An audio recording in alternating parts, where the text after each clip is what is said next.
राधे राधे। कल मैं बता रहा था पिछले पिछली बार, कल तो छुट्टी थी। पिछली बार मैंने बताया था ज्ञान योग, संन्यास योग, कर्म योग, इन सब की बात, थोड़ा परिचय। अब ये समझो कि जो फल की अभिलाषा त्याग देता है और आसक्ति भी कर्म करने की त्याग देता है, लेकिन फिर भी कर्म करता है अपना कर्तव्य समझकर,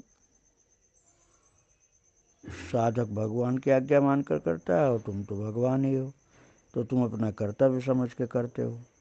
फल तुम्हें चाहिए नहीं, आसक्ति तुम्हें है नहीं, तो अपना कर्तव्य समझ के करते हो।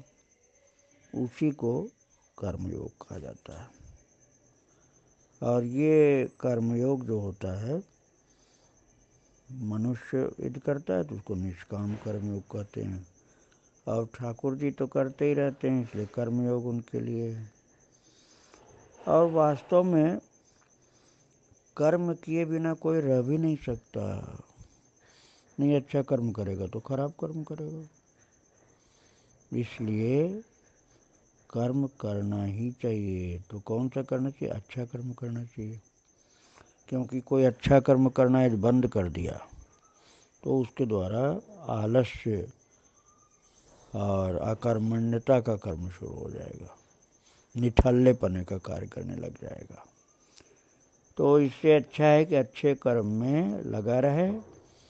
बस केवल ये सावधानी रखनी पड़ेगी कि कोई भी फल की अभिलाषा नहीं करनी है और आसक्ति नहीं करनी है।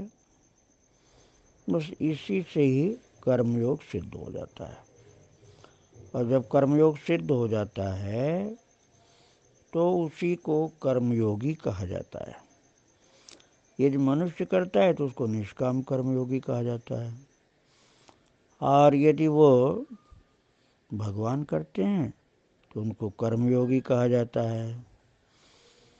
तो तुमको अपने कर्तव्य कर्म का त्याग कभी नहीं करना, आसक्ति का त्याग करना, फल का त्याग करना, लेकिन कर्म का त्याग नहीं करना, क्योंकि तुम वास्तव में कर्मयोगी हो।